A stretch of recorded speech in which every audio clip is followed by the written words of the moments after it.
Hello and welcome back to Sports Circle. Today I have the honor and the absolute privilege to sit and talk to somebody who has spent 40 years in the sports journalism side of things. Somebody who's an inspiration for me and a lot of others like me. Mr. Rajaraman, welcome to the show, and thank you for taking out the time to do this. Thank you so much. It's a pleasure having this conversation with you, Sujay. There are very many sports fans, but not too many who do podcasts with journalists. Okay, everybody want to interview the superstars of sport. So I'm privileged. It's actually my privilege to be on your show and to have this conversation with you. So thank you very much for having me on your show. Most welcome, sir. Most welcome. So, before I start with the journey that you've had, before I start with the evolution of sports media and everything else, I know for a fact that something like this comes out of an innate love for sports before anything else. I wanted to know about that. When and how did that come into the picture for you in your life? The love for sports and everything sports. I think, Sujay, it's very organic. I grew up in a very sports environment. My father was a sports journalist, Mr. N. Ganeshan. He used to Mm, work for the Hindu and Sport and Pastime in Hyderabad. mm, He wrote a lot of sport for the first 25 years of his career. He wrote on sport. And then he did one story on Dara Singh, the famous wrestler. yeah. He wrote about how uh, Dara Singh and his organizers would hide microphones under the mat. No, it was like a boxing ring that they would be wrestling on. Now, you Yeah. know that wrestling is typically done on akhadas or on mats. Yeah. But this was on an elevated platform with microphones and amplifiers tucked inside that, tucked beneath that. He Okay. wrote about how it was an orchestrated or even a choreographed wrestling match that Hyderabadis were witness to. And I don't Okay. think Dara Singh went on to fight too many of these professional bouts later. Yeah. So, but I think it also kind of uh, got my father to move away from the world that he loved so much of sport. He was also a Ranji Trophy umpire. He stood in Okay. four games. And then he was joint secretary of the Hyderabad Cricket Association for 6 years. And Mm, then he never lost an election in the association. And so I guess when we were growing up, we would hold his little finger and go and watch a lot of sport. The three brothers, my yeah. elder brother and younger brother, and then all of us would get to watch sport. Yeah.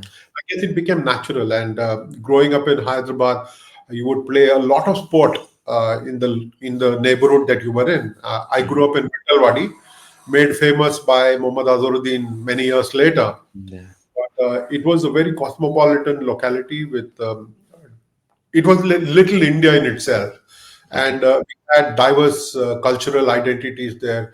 People who had succeeded in life, and then Azhar gave it a worldwide attention. Yeah. So this was a very good neighborhood to grow up in. The YMCA was walking distance from where I grew up, so I Okay. went and played my basketball there. I went to a convent school, so I played cricket for the school, for the Okay. middle school team. And just when I was graduating, I had to move schools, and then I started playing basketball. So I guess sport was inherent. The environment around us was very sporting. Mm, We used to have something called the Friends Cricket Club, which was the neighborhood team that we formed initially, and then there was a youngsters sports club also. So we had different clubs, and then I went and played basketball for my state and for the university that I studied in Osmania University. So I'm proud of what I did all those years ago.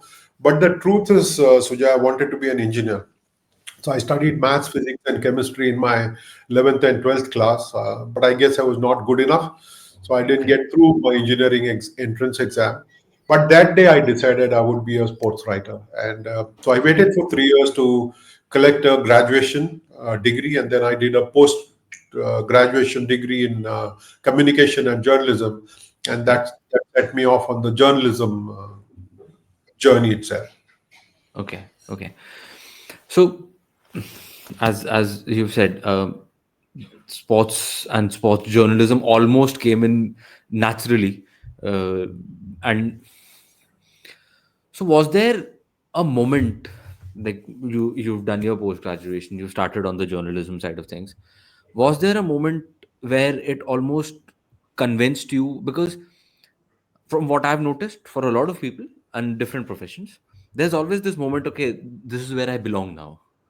Was there a specific moment that you remember?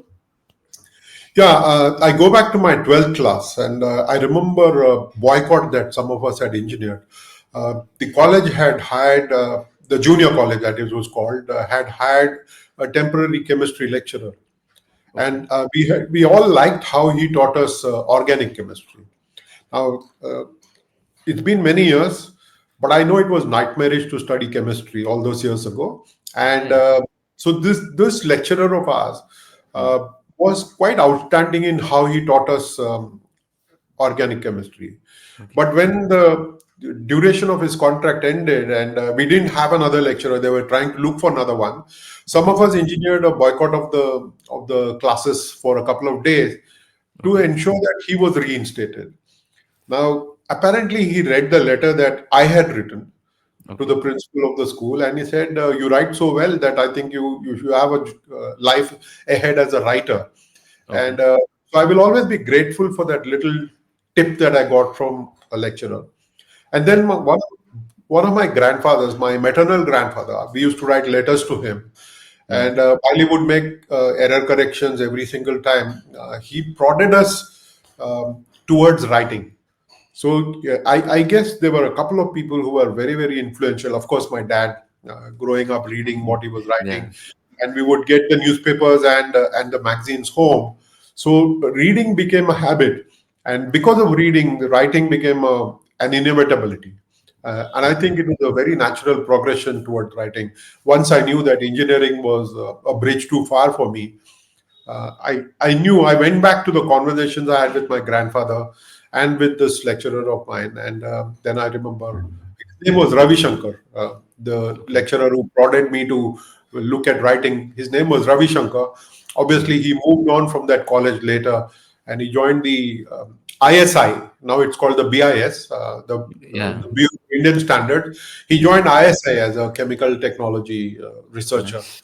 Uh, Nice. but I will always be grateful for the nudges that I got from my teachers and from my grandparents.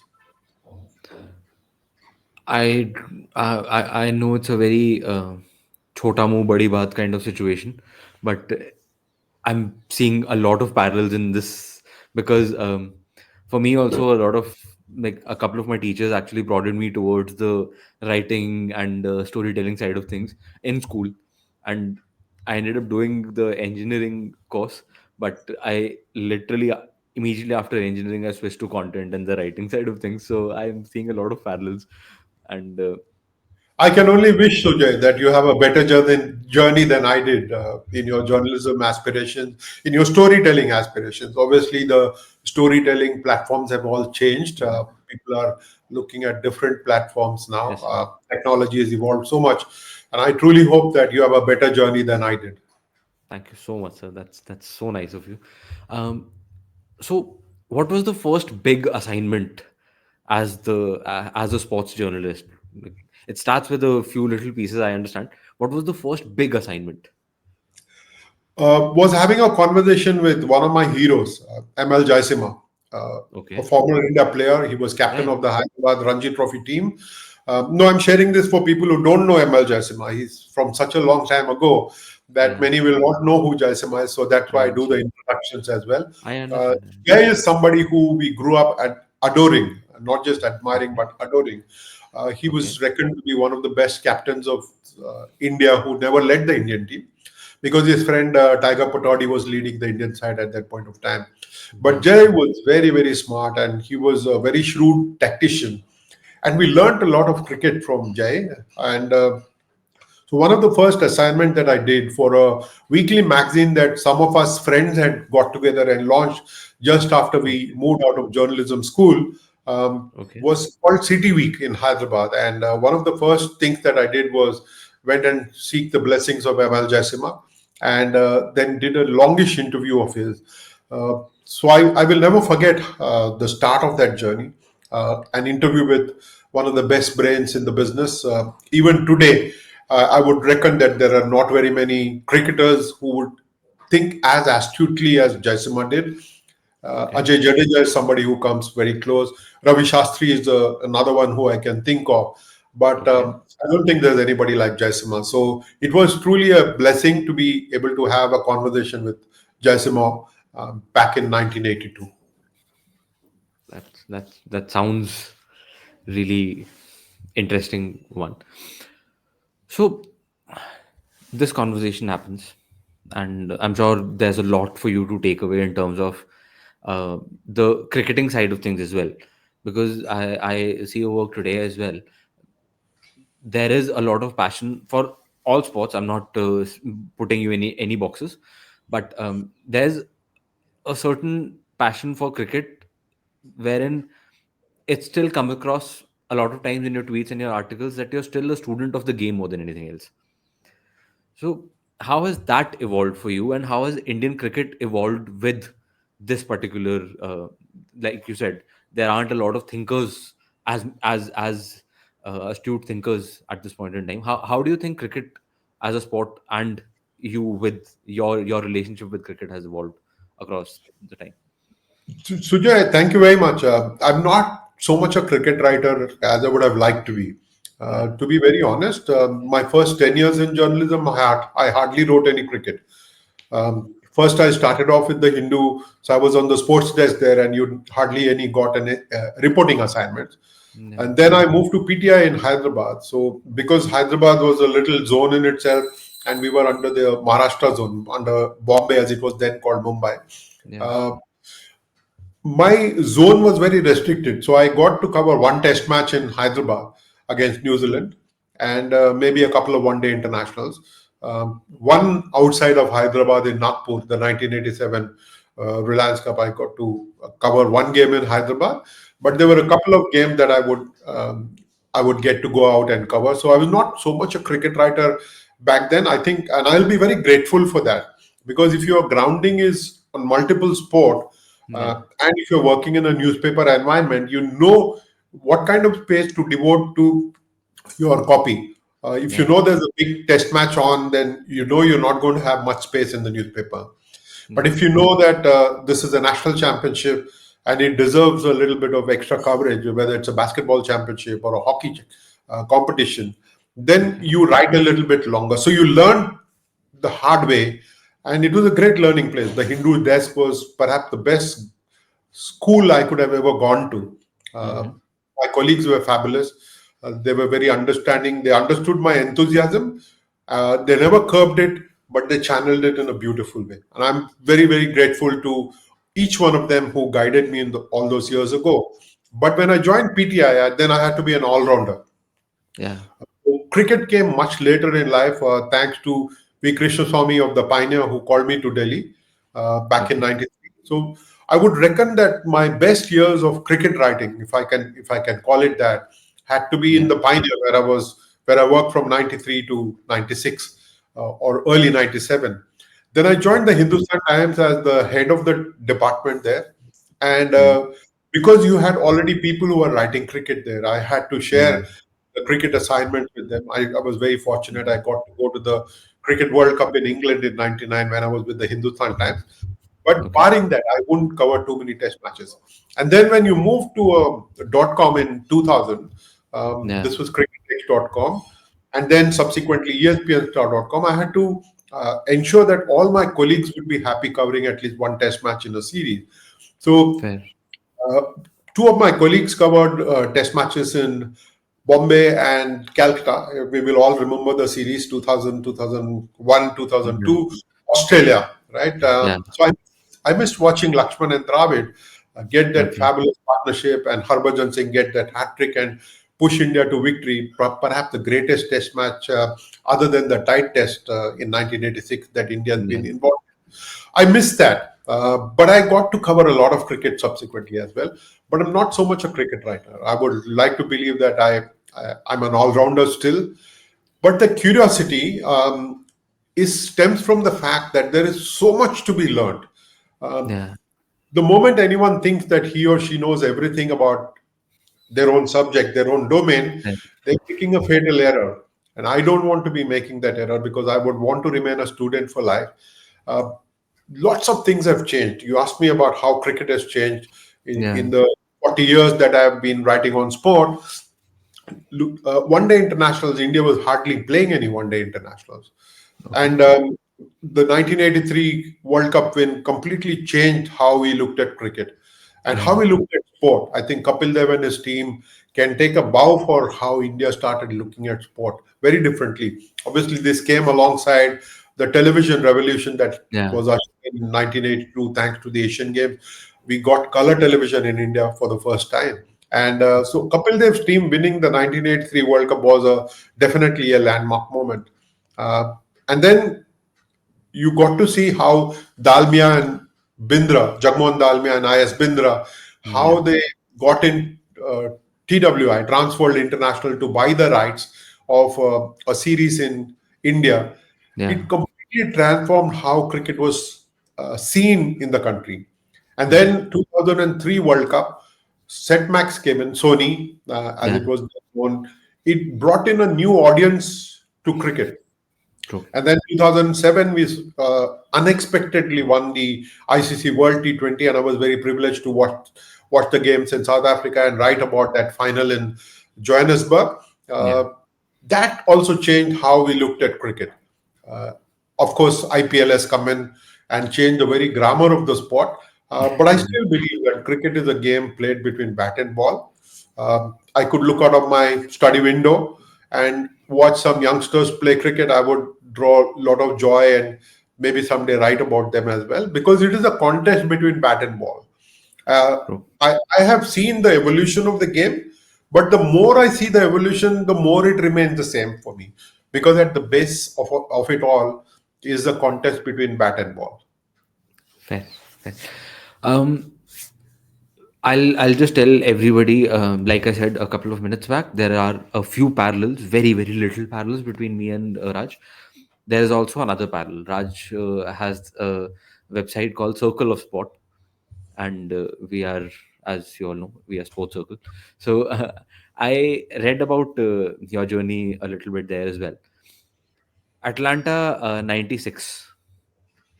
I believe you were there, and that was a huge moment in Indian sport, a huge turning point. I believe, in my very little humble opinion, it was a huge turning point for Indian sport.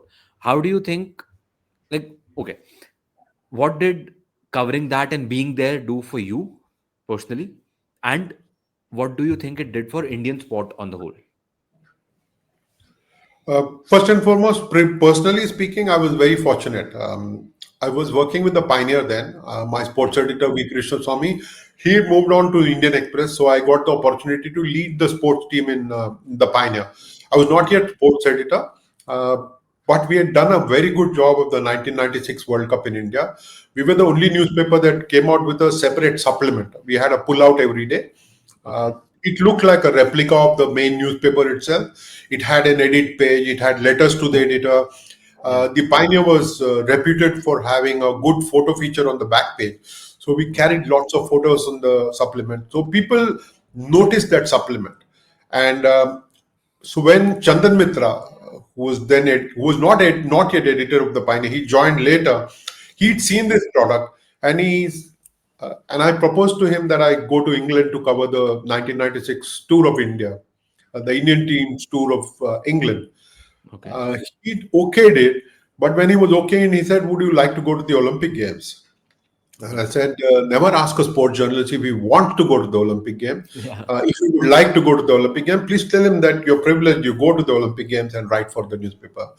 But he laid a condition. He said that you'll have to work very hard because we are planning on bringing out a color supplement.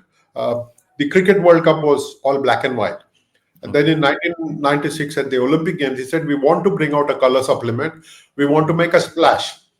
And he said that will entail you working through the night in America, in Mm. Atlanta. So he said, "Are you Okay. up for it?" I said, "Whatever challenges you lay at my doorstep, I'm happy to accept." Okay. It was perhaps the greatest of the assignment that I could have ever hoped for. I've done an Olympic Games as the press attaché. The last one in Paris was that job with the Indian team. Yeah. But only Olympic Games as a reporter is 1996, and I think it was one of the most challenging assignments. Primarily because you watch sport from morning 9 o'clock to late 9 p.m. You Yeah. had 12 hours of watching sport and then getting to the main press center and sitting there and completing about 7 or 8 pieces. So that was a challenge. And this was, you remember, internet had still not come into Yeah. India.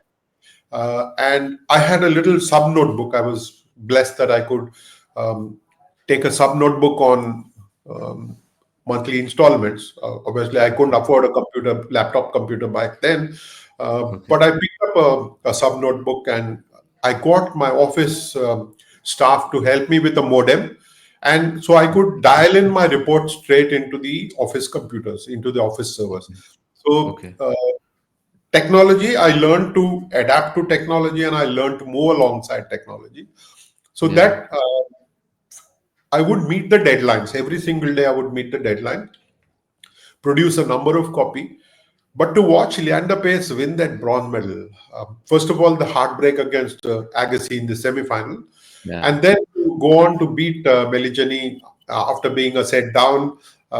Leander was just fabulous. He changed his game, and then he went on to win that bronze medal. 42 years we had waited for India to win a medal. Was it Yeah. 42? Yeah, yeah. Uh, Sorry, I think it is 40 years since Oh, KD Jadhav, 44 years since KD Jadhav 44, had sir. 44. That's what I 40 was doing the years maths. 44. Yeah. since KD Jadhav won that bronze medal, and then Leander winning in 1996. It Yeah. kind of uncocked the potential that Indian sport had. Yeah. It made us believe that if a boy like Leander can go on to win a Olympic medal, why can't I try it? And that feeling kind of came into every Indian sports person.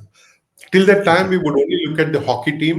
It was the only one that we Yeah. would look up with hope to. And then, obviously, after 1964, we were struggling for a long time. The Yeah. 1980 Olympic Games in Moscow was boycott ridden, and India beat Spain 4-3 in the final. Yeah. After that, it's been such a long drought of even medals. Even the hockey team wasn't Exactly. medal. So it was like a huge relief. Perhaps the greatest moment in Indian sport. 1983 was a huge milestone because television had come in. Then, to Yeah. me, 1996 was another big milestone because Leander took the burden off the shoulders of a lot of Indians. And Yeah. then, obviously, Abhinav Bindra in 2008 by winning gold took it Yeah. to the next level.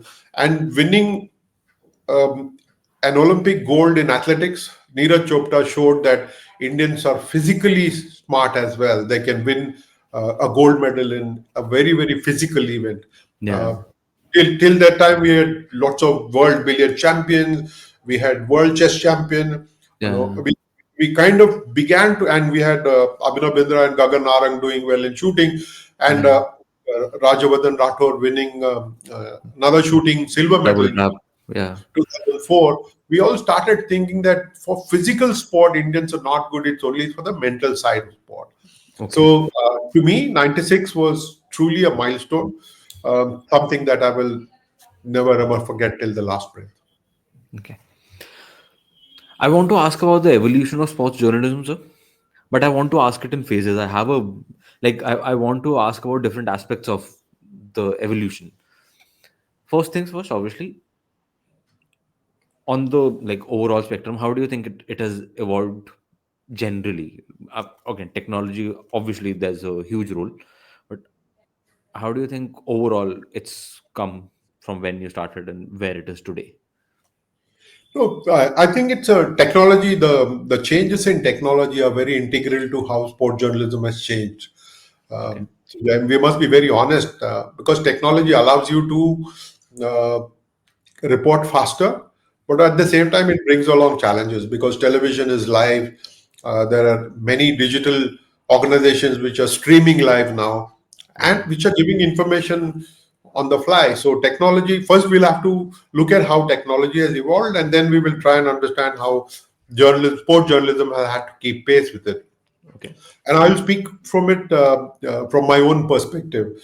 I started life with a typewriter, and Okay. from there to a sub notebook to a laptop that we're using, and then of course this has come in and everybody is Yeah. using the mobile phone. I've seen reporters who are writing their reports on the mobile platform. So truly outstanding how things have changed. I had to, if I were out of town in Hyderabad, I had to use a telegram card. Of course, the telegram doesn't exist anymore. Some years ago, Yeah. uh, we bade farewell to telegram. Yeah. I'm not talking about the app. I'm talking about the old-fashioned telegram that always Yeah. would come in handy for us for speedy communication. Yeah. There was a time where I gave my cricket lunch copy at Okay. the Post and Telegraph office and went back at the close of play to find that the copy was still with them. They had not yet sent it because somebody was on leave, Okay. right? So these things happen. And then in Okay. Sri Lanka, I had to use the telex. The telex operator would also collect a number of copies and wait for the right time to send his copy. This was 1993, where Okay. internet was still not there. We had not even known what modems were, so we had to use a telex machine. So I would sit on the telex machine and key in my reports myself, and so it was great learning experience to see the evolution as well. But with Mm. technology, with the challenges are massive, and I'm sure some of the viewers, some of our viewers, will have already heard me on some platform or the other say this. Uh, Today, it's like sugarcane juice, and I'm sure Sujay, you've seen sugarcane juice Yeah. being extracted. Yes, Uh, sir. there are two cylinders, and first one stick is sent in straight. Yeah. You can't hold it. It just sent in straight, and it extracts a lot of the two cylinders, compress it so much that a Yeah. lot of the juice comes out. Then the sugarcane juice guy is folding it in half and sending Yeah. it in again, and a lot more juice comes out. And you think Yeah. that it's the end of the story. No, he stopped. He doesn't stop with that. He doesn't want to lose revenue, so he Yeah. takes it, rings it a little bit, and then sends it a third time. And Yeah. then he drops it down because every bit of juice is extracted, and then he drops it down in the bin. Now, to me, a live stream, a live telecast is Yeah. how the sugarcane is sent the first time. Uh, Okay. raw sugarcane, plenty of juice is extracted out of that. Okay.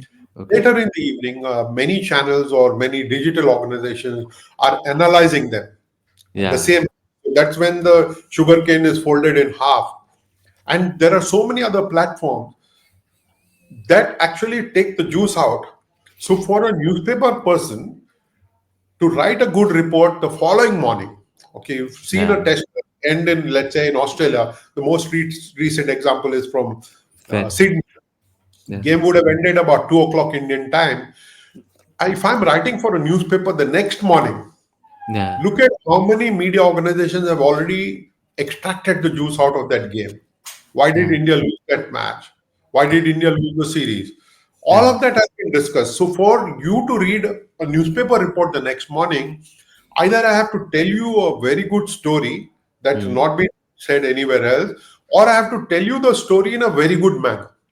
For Yeah. you to read me, either I have to be very different, I have to tell you a good story. I don't want to be a negative story. I'm not Yeah. talking about clickbait journalism here. I'm only talking about purely as a storyteller. I don't do clickbait journalism. Fair. So either I can tell a great story or I tell it in a great manner. I try one of the two. So there are Okay. some stories which are fabulous themselves. And this is the challenge that sports journalists are facing now. Okay. I saw in Australia a lot of newspaper reporters had started sending out videos on their Twitter handles, and Yeah. their own organizations would retweet them. So this is the evolution that I'm seeing. That there is a challenge. You you can no longer say I'm a text writer. I write only for the newspaper. I write only text, and I will Yeah. only do text. No, not possible anymore. Organizations want all rounders. Organizations want people who can do podcasts themselves. Organizations want people who can shoot videos with their cell phone.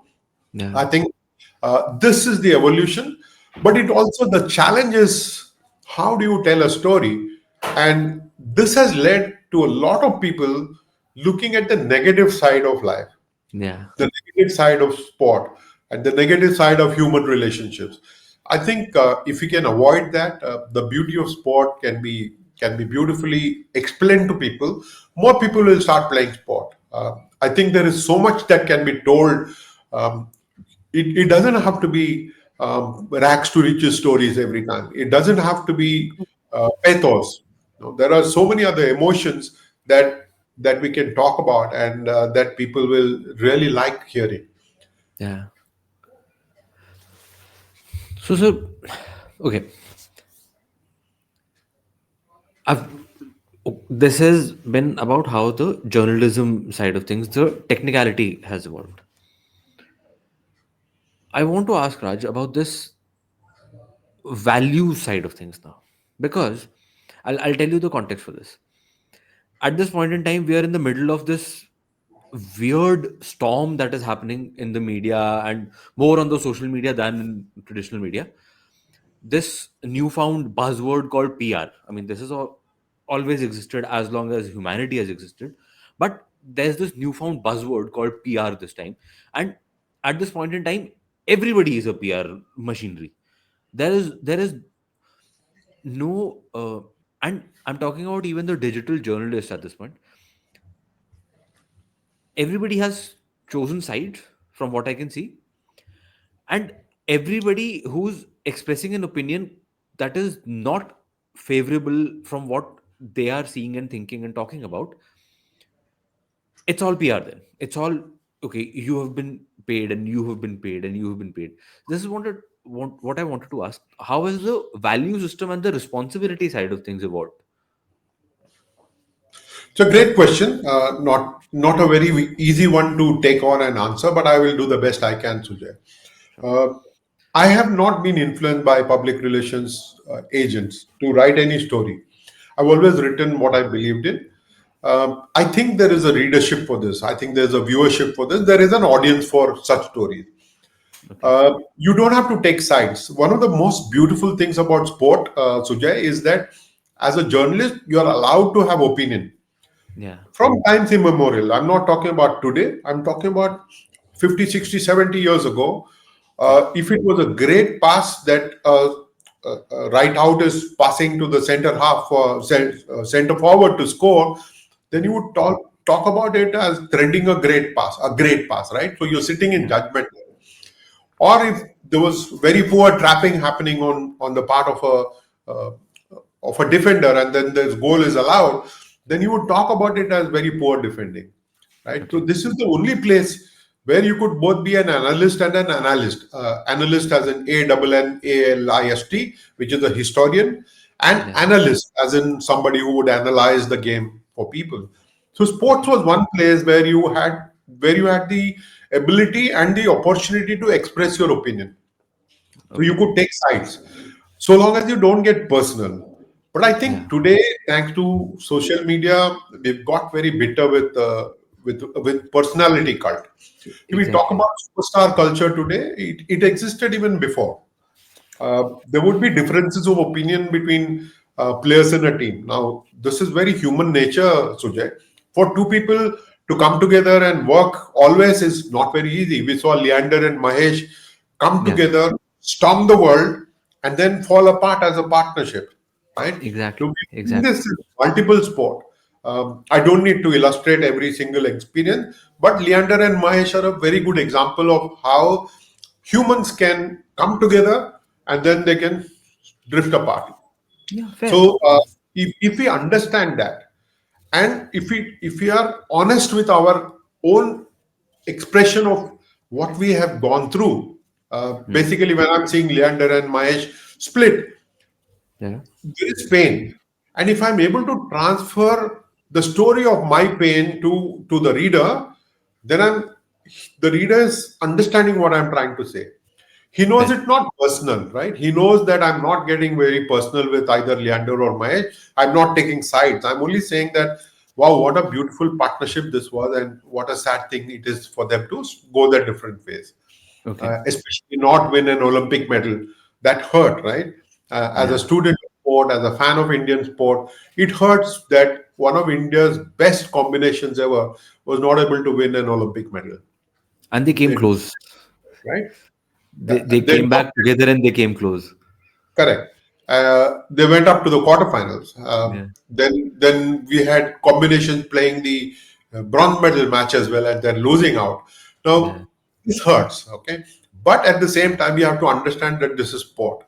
Uh, Human psychology, human nature, man as a social animal, uh, this is bound to happen. But why should I take side? Why should I belong to one camp or the other? I Exactly. belong to one camp, which is India. If Yeah. I remember that all the time, then I can stay away from the PR tricks that sometimes are played.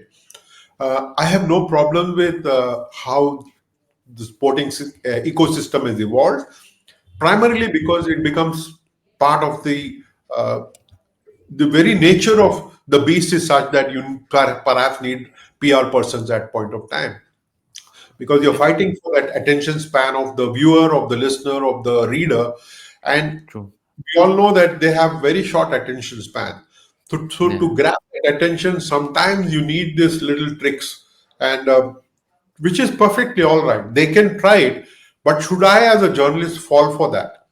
Should I, Yeah. as a journalist, take sides with one player or the other, or one organization or the other?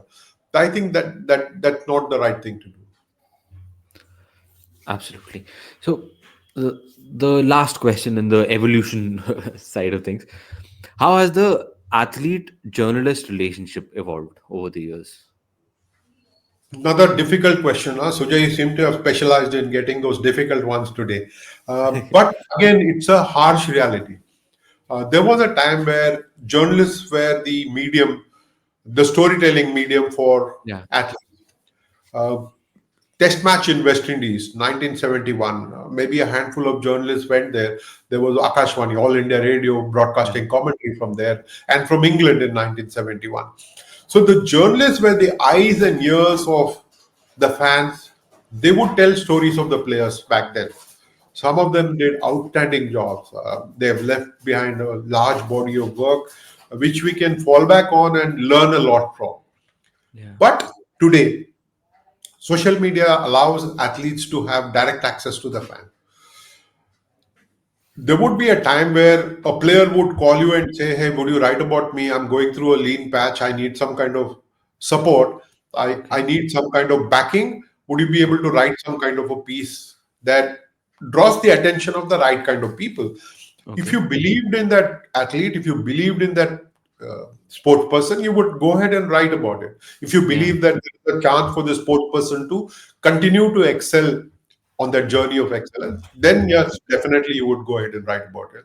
But today, that athlete has got direct access to the fan, and so they don't need us anymore, and that's the harsh truth. Fair. And only yesterday, I was at a celebration of the life and times of Mr. K. Datta, who passed more than a week Yeah. ago. Yeah. We had two champion hockey players who showed up on their own.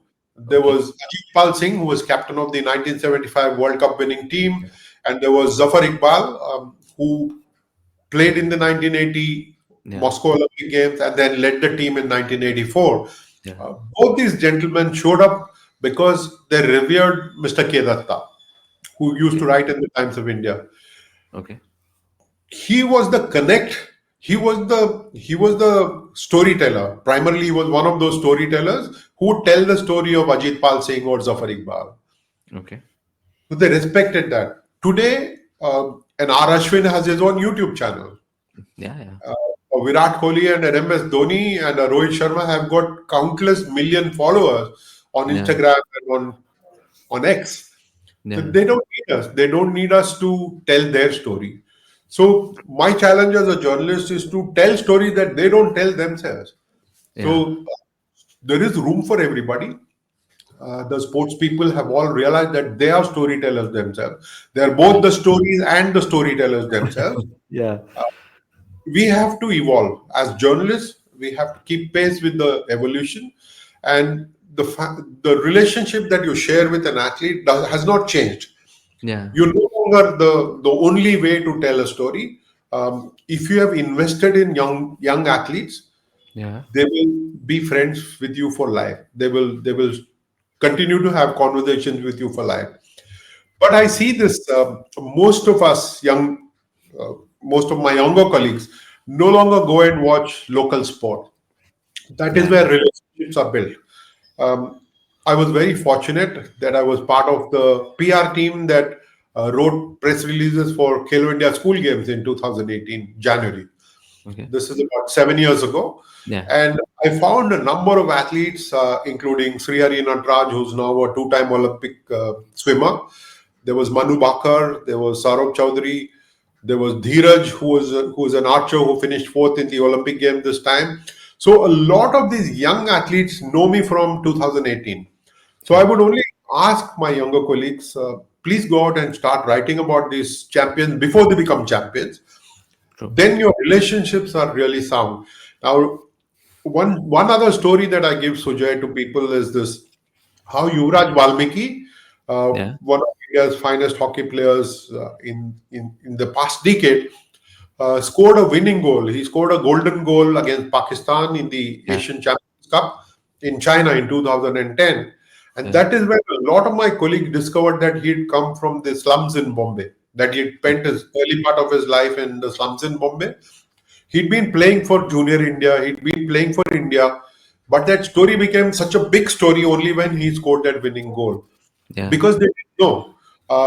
I would urge all the youngsters to spend time understanding local sport, understanding how the sports people evolve. If Mm. you start your journey along with them at a very young age, then when they're growing up, become India stars, when they become world champions, they will respect you. And I think they might not see you as the sole storyteller anymore, but they will see you as a very important storyteller. Okay. I want to take you back a little bit, sir. I want to take you back to the book you wrote, a very, very good one. I would suggest everyone to read it. Match Fixing, The Enemy Within. It chronicled possibly one of the darkest phases of Indian sport on the whole. Indian cricket's definitely darkest phase. Indian sport on the whole also, that was a very, very unpleasant time for the cricketers, for journalists, I'm sure, for fans. I want to ask about that a little bit as to one, what prompted you to write that book, and two, what was your takeaway during the process of writing that and during that whole phase that was happening around you. Uh, First and foremost, the book happened because the publisher called me and said, "Would you like to write a book?" And he gave me 3 months in which to produce it. So it was a quickie. Okay. Yes, I'm proud of the fact that I wrote that book, but am I proud of how it came out? I'm not so sure about it. When I look back, I could have done a better job. I Okay. know when you rush, you sometimes make mistakes. But I liked how I structured the book. I like how I researched the book, and how it came out is something very different. And obviously, it's not available in the market anymore. Um, I must admit that my own copy, I was given 6 copies by the publisher. My own copy, somebody has taken and never returned to me. So about a year ago, I found a copy on Amazon and I picked it up. What must have cost 300 rupees all those years ago has cost me 1200 now. But I'm proud that I've got a copy of the book with me. Okay. Uh, but to get back to what match fixing did to us, it taught us that India doesn't have laws to deal with such crime. Okay. Even today, there is Yeah. no law against match fixing, and that hurts because from 2000, when match fixing news broke out, to now, Mm. 25 years later, everybody has been talking about how we need a law, but Yeah. those who can usher in a law can't seem to be coming together and thinking of a way in which to bring that law. So you had a situation where even the CBI report, which consulted a couple of legal experts, Yeah. talked about how you cannot prosecute the players criminally, Okay. and Okay. only those who are working in government organizations could be tried under the Prevention of Corruption Act. Yeah. So I was told by somebody that the fine for a crime of cheating, which is match Yeah. fixing, Yeah. section 420 under IPC back then, it was 250 rupees fine and 3 month jail at best. Okay. Right. So uh, it seemed a very trivial thing. It very trifle considering the amounts of money that may have changed hands. Yeah. Proving it is tough. Proving match fixing is tough. Uh, Proving that people have taken money is tough unless you get a look at their bank accounts and look Yeah. at their a whole lot of things. But the CBI report was pretty comprehensive, and it convinced me that some of the players were not up to the best things that they could be doing. Some of their friends were not the best friend that they could have. But Okay. given the circumstances, no court of law has punished any of the cricketers. In Okay. fact, when the BCCI banned four cricketers and a physiotherapist, at Yeah. least three of them have gone to courts and got the courts to say that the BCCI did not follow the established practice Yeah. of of how to go about the case and let them get away. Okay. Nobody has been punished. I'm not saying that they should be punished, but even today we have not learned the lesson, Sujay, and Yeah. we don't have a law against match fixing, and that's something that hurts. So, have we learned the lessons from 2000 when Hansi Cronje, perhaps, is the only player who admitted to fixing games? Yeah. Uh, from then to now, what has changed? I don't see change in India. I see that if you do a crime of fixing a game, you can be sent to jail in England. Yeah. Uh, but it's not a crime in India yet. I hope someday, I hope before my life passes, we will have a law against match fixing. I truly hope so, sir, because fixing, doping, these things eventually take a lot in terms of belief out of the fan more than anybody else, because everybody else will just go along. The fan loses that amount of faith, which is probably very hard to replace. No, it's one way of looking at it, Sujay. The other way is looking at it is no rose was ever made without thorns. I don't think you would have seen a rose without thorns, unless you take a clipper and remove all the Yeah. thorns, right? Uh, it's par for the course. Uh, is how we can tell ourselves that where there is good, there will be some evil. Hmm. Where there is day, there will be night. Where there is light, there will be darkness. And that is why we are able to appreciate the good things, right? Because there is darkness, we are able to appreciate light. And so what I have told myself, right, it was very easy to sit at home and say, "Oh God, everything has changed. What has match fixing done? It has taken away my entire belief from this world of sport." Yeah. No, I still believe that sport is beautiful. I still believe in its innocence. I still believe in the competition that happens between mind and mind, body and body. And I would like to think that this is clean until it is proved that it is Yeah. not clean. I'd like to believe it is clean, whether it is doping, whether it is age fraud, whether it is Yeah. fixing, Yeah. or whether it is altering competition records. So Yeah. these are four areas where we definitely need a law. Right now, we've got a law against doping in this Yeah. country. We need to get fixing, age fraud, and manipulation of results. I think we need to ensure that the integrity of sport Yeah. is retained. My late friend Bishan Singh Bedi used to always say that people say that cricket is a gentleman's game. Yeah, so you want it to remain gentle. You want Yeah. not just cricket, you want all sport to remain beautiful so that we can watch it with passion and without having to wear tinted glasses. Yeah. Yeah. Okay. One question which is slightly the in-depth one. Then I'll go to the a couple of very quick ones.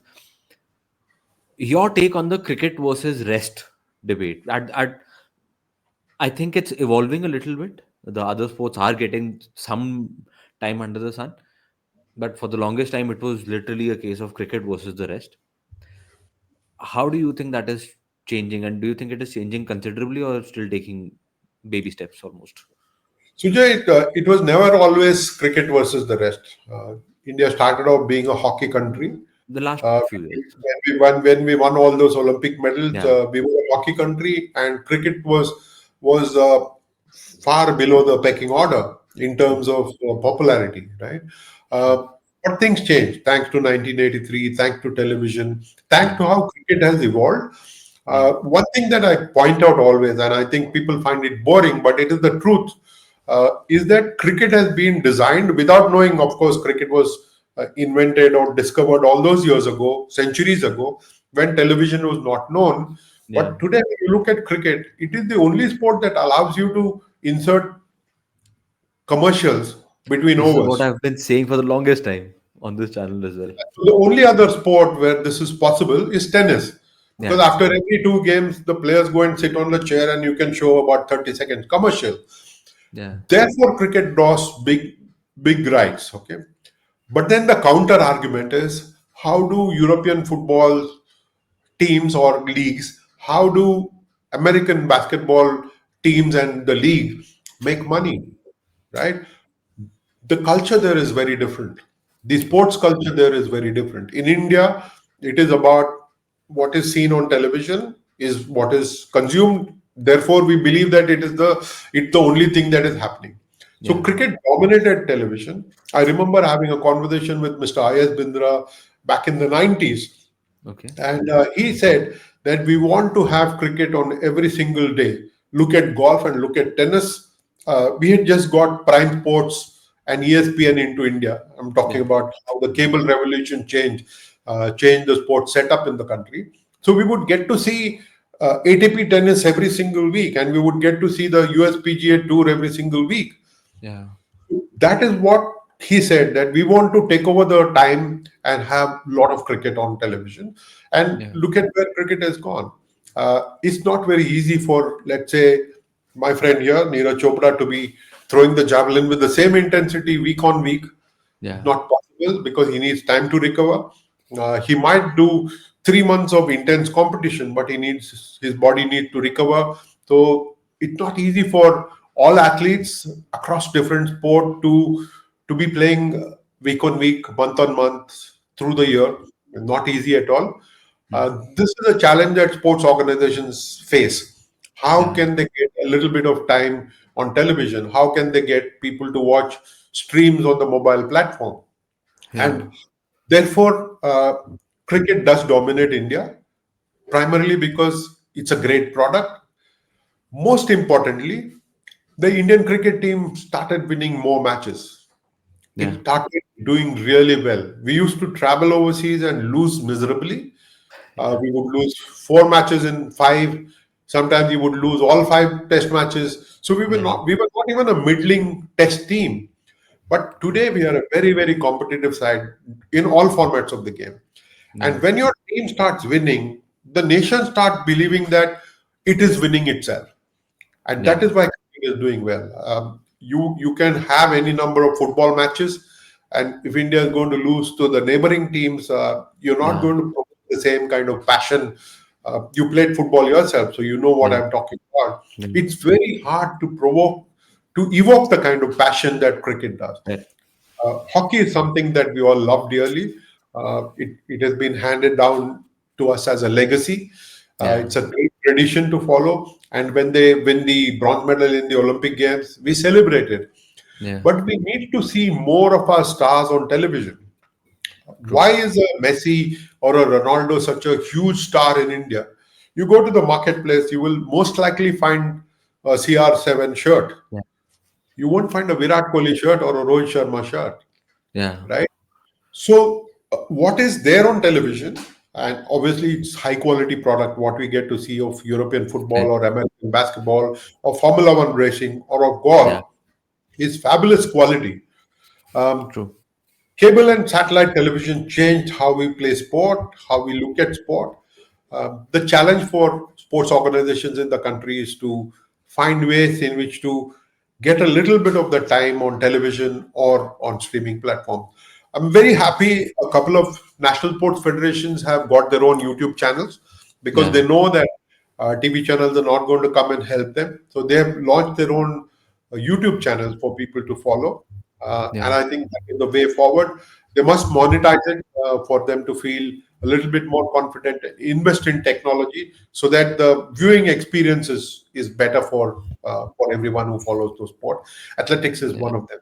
A fabulous True. effort made by the Athletic Federation of India to bring every single meet of theirs to the streaming platform on YouTube. Okay. I believe they, and please correct me if I'm wrong, maybe they probably need to invest a little bit in terms of getting the right people in and promoting conversations as well around the sport. Because a lot of times what happens is, from what I've seen over the last couple of years, a lot of people don't know the people involved, the athletes involved, what is happening. Maybe that can also be pushed a little bit. Just my 2 cents on this. No, I think you're right. But that is where circleofsport.com and Sports Circle can make a difference. If we expect newspapers and uh, television channels to be doing everything, then I think we are not being fair to them. Fair. So I think there is room for us to grow, room for us to identify young talent and write about them, Okay. and then ensure that um, the best of the stories are out in public domain. I'll give you an example. Most recently, I wrote on Deepika Kumari, who Hmm. finished in the quarterfinals in the Olympic Games, and Yeah. she just won the silver medal in the World Cup final. And I spoke with her, and it was one of the best conversations I've had with an athlete in a long time. I enjoyed the conversation with Deepika Kumari. The readership is very little. If Hmm. Ashwin were to give me an interview, or if Yeah. Virat Kohli or Rohit Sharma or Jasprit Bumrah were to give me an interview, then I'd break the internet. Yeah. But is it what I want to do? There are so many others who are attempting that. So I'm very True. happy in my space. I'm very happy in my with doing what I believe need to be done. Uh, Okay. for these athletes to be known, there are multiple platforms, and I think we can plug that gap. Also, the fact that the athletes themselves are telling their story. Yeah. You look at a 14-year-old swimmer going to the Olympic Games. She can tell her own story today because Instagram allows you to do that. Yeah. YouTube allows you to do that. So people are finding ways in which to tell their stories. Organizations are making effort, but I think it needs to be a concerted effort in the end. Fair. Okay. Just the last couple of questions. I've already taken up a lot of your time. Um, your three favorite sports to cover throughout this journey. Athletics has to be foremost because there is so much fun. Not just because Yeah. Neeraj Chopra has given me uh, two of my greatest moments. In fact, three. I watched him win the the World Championships gold medal in Yeah. Eugene. I saw him win the World Championship silver medal in Budapest, and I saw him win the Olympic Games silver medal Paris. in Paris recently. This is not the only reason why I love athletics. I think athletics is one of the primary sports. India started doing well at the Asian level. Yeah. Uh, we saw Avinash Sable beat Kenyans to get that silver medal in the Commonwealth Games. I don't think we will ever forget that. I don't Yeah. think we'll forget the fact that the 4 into 400-meter men's relay team very nearly beat the Americans in the semi-final of the World Championship. So Yeah. there are some good performance coming through, but I hope that all of them are clean, staying away from doping, staying away from the ill effects of doping. They think that their performances go up, but it's Yeah. more than the performances. They're affecting their own health, and I True. find it quite appalling that young athletes, as young as 14 years old and 15 years old, are taking to doping. So athletics has got this problem. I truly hope that they're able to curb this, and so it's one of my favorite sports to watch. Okay. There's so much fun watching athletics. Because I played basketball, I would love to see basketball anytime and write about it. Not too Okay. many opportunities in the past few years for me to Yeah. write about it. Hockey is a very sentimental sport, but I think cricket allows me a little bit more freedom. One is that when you have a 7-hour match, it offers you multiple options of finding what exactly to write about. Fair. There are times where you've started writing about a match after the game has ended. You're looking at what the curator is doing. He's watering the pitch, and then your story starts with the curator watering the pitch. It Yeah. doesn't have to be with the events of the match. Sometimes the story is of what happened after the match. And cricket is possibly one sport that gives us a unique challenge when it rains. you're still supposed to write 800 or 900 words. Yeah. And I will go back to the time in 2004 when we had a brilliant test match in Madras, Yeah. Chennai, India versus Australia. Uh, Fortune swung like a pendulum from Australia to India, India to Australia. Every single day there was a new possibility. On after the fourth day, India had about 260 to chase. Sehwag had knocked off 28 of those on the Yeah. fourth evening, and we were all looking forward to a great contest because Australia, we know that can fight really hard, doesn't give up easily, and all of us had sent our dispatches talking about how we are in for a great fifth day. Yeah. It was the last day of the series, and then there was. I did a show for Doordarshan at about 11:30 at night, Okay. Okay. and spoke about how we were in for a great finish in that test match. Went back, slept, and woke up in the morning to find knee-deep water on the roads of Chennai. Uh, Okay. there was a cloud burst, and all of Chennai was flooded. Yeah. So obviously, you couldn't even go to the ground Yeah. to see whether the match could be held or not. There was no access to the ground, so obviously the play was called off. You had to write a very difficult story. You still had to produce 800 words. Yeah. You're going to do that. So I wrote about it as a thriller that I was reading, and Okay. when I got to the climax, somebody had ripped off the pages. So there was no climax in the book. So I read a book without a climax, and that is what I Okay. wrote about. So these are challenges that you sometimes face as a journalist, and so cricket brings along some of those challenges. So I love writing about cricket too. Okay. Last question. Your one favorite Indian sports person of all time. Just the As one. I, you have been asking all difficult questions, but this is the most difficult question I of know. them I all. know. That's why I kept it for the last. No, but and it's not a fair question to ask, Sujay, of anybody who's spent 40 years of writing, 41 actually, and Yeah. played sport for a good 10 years. So out of my 63 years, I must have been connected with sport for Yeah. 60 years. You said 3 years, you removed 3 years. So for 60 years, I've been either watching sport or writing about it. Very, very difficult to pick. But if I were to have conversation with somebody, if there is that one athlete that you ask me to sit down with and have conversation, then it has to be Tiger Pataudi. Okay. Very reticent man. One conversation that I had with him left such a strong impression in the mind that I long for more. Unfortunately, I can't do that. But if there's somebody from history, somebody over a period of time with whom I enjoy having conversation and with whom I want more conversation, obviously each one of them, Bishan Singh Bedi, ML Yeah. Jaisima himself, Mohammad Azharuddin, so many of them. Mir Qasim Ali, a table tennis player from my time in Hyderabad, who won 4 national championships. Um, Neeraj Bajaj, who's now a huge industrialist, Arjun Award winner, table tennis player. So many of them. But I think Tiger will take the cake because conversation with him, I won't say difficult, but not very easy because he normally doesn't agree. He never agreed to conversations very easily, but when he did, he gave you his everything. I wish that I could sit down and have conversation with him a little bit more. Fair. On that note, thank you But I so will much, Raj. tell you, Sujay, if there is one athlete who I admire for his groundedness, then it has to be this boy, Neeraj Chopra. Neeraj Chopra. Uh, there are very few athletes with 2 World Championship medals and 2 Olympic Games medals. Yeah. For him to remain grounded, for him to remain humble, is just fabulous. I think more than his achievements on the with the javelin and on the sports field, to have remained human Yeah. is something that I'm really that I admire. He could have easily said that I want to stop playing, and nobody would have complained.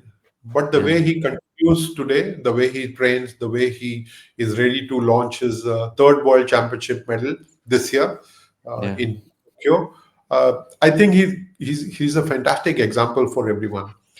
But having said that, I don't think we have understood the Indian athletes very much. Each one of them is a gem.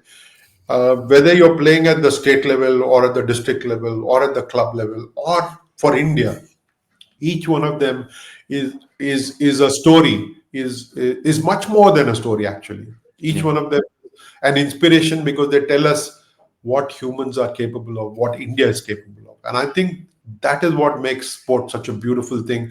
I'm truly blessed that I've had a good 41 years in journalism and in other forms of communication. Uh, Privileged to watch so many of them. It's been a blessing indeed. But I'm sure anybody out there listening to this, I'm sure the love for sports that you have over all these years, the commitment to Indian sport that you've displayed over all these years, I just hope all of us can just do some percentage of it. We'll have done something with this love that we have for sport. Thank you Thank so you. much, Thank you Raj. very much, India. To anybody who's watching this, please continue to support Indian sport. Don't always keep chasing the Ronaldos and the Messis of the world. Please love Indian athletes a little bit more. Give them the love, especially at the junior level. They deserve it. I can tell you that there's nothing like encouragement on ground. When you're able to go into a stadium and watch athletes perform and applaud them, nothing like that. That is what they are living for. Fair, fair. What I'll do is, to everyone watching, I'll put the website Circle of Sport. I'll put the link in the description.